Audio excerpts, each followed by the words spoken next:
Ezekiel Proctor is often incorrectly referred to as a Cherokee outlaw. In this Cherokee Almanac, we take a look back at the true story of Zeke and the infamous court trial and gunfight, remembered today as the Goingsnake Tragedy.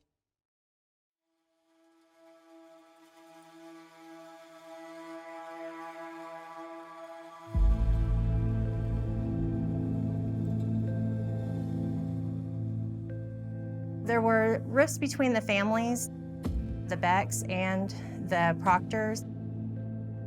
The U.S. Marshals claims that it was the bloodiest day in U.S. Marshal history. This winds up being one of the deadliest encounters between federal marshals and indigenous people. In the late 1800s, a tragedy befell the Cherokee Nation's Goingsnake District in Indian Territory.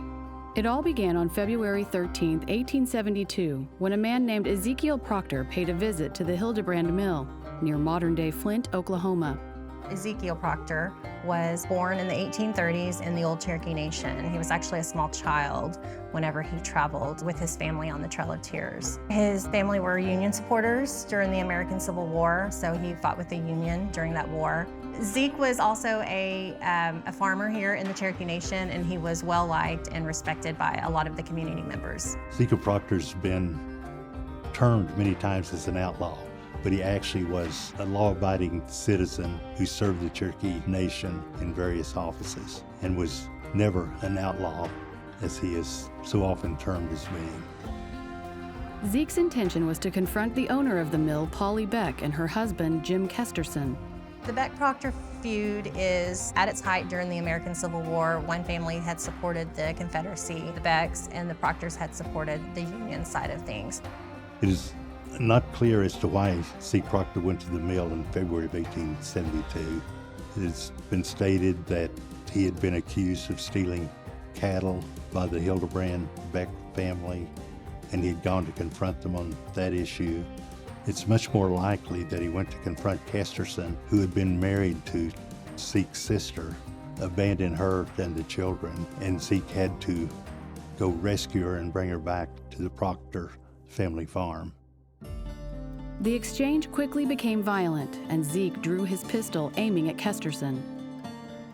And so Zeke pulled his gun and was going to shoot Kesterson, and Polly jumped between them to try to stop it, and Zeke pulled the trigger and accidentally killed Polly instead of Jim Kesterson. Zeke fled the scene but turned himself over to the authorities soon after. What we have is a Cherokee citizen who had committed a crime against another Cherokee citizen, and so we're going to stand trial here in the Cherokee Nation. Kesterson and the Beck family opposed this, as they suspected Zeke would be acquitted in Cherokee court. Zeke was very well loved by the community, very well respected, and so they did not think that Polly was going to receive justice here in the Cherokee Nation. Preparations for the trial were already underway in the Cherokee Nation when Kesterson traveled to Fort Smith, Arkansas, seeking a federal warrant for the arrest of Zeke Proctor. One of the things we can say about the federal courts is they were often looking for opportunities to get their teeth into Indian Territory in all sorts of ways. The federal court was more than happy to offer up some federal marshals to intervene. But the marshals don't come alone. They come with members of the Beck and Kesterson family.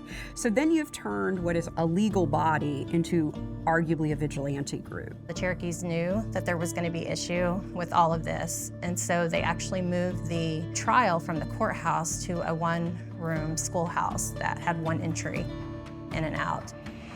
On the morning of April 15, 1872, the posse arrived at the site of the trial and a disastrous confrontation began.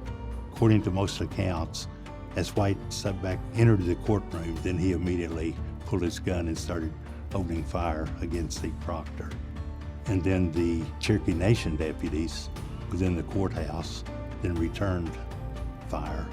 For approximately the next 15 minutes, gunfire erupted from both sides in and around the schoolhouse. The marshals will say that the Cherokees fired first, the Cherokees say that the marshals fired first. What happens and ensues is a huge gunfight, and we end up with 11 people that are killed that day. On the side of the marshals, there were 8 people killed, and there were 3 that were basically on the side of the Proctors. Once care was given to those injured, including Zeke himself, the trial continued the very next day, and the jury promptly acquitted Zeke of all charges. While these legal disputes were finally put to bed, the Beck-Proctor feud took longer to dissolve. There are accounts that Zeke and Whiteside Beck did shake hands. Now, whether this ever happened, I don't know, but rumor is that it did. But they did leave peaceably. Many of the Becks are buried in the same cemetery with the Proctors. The infamous legacy of the deadly shootout continues to this day, remembered as the Goingsnake Tragedy.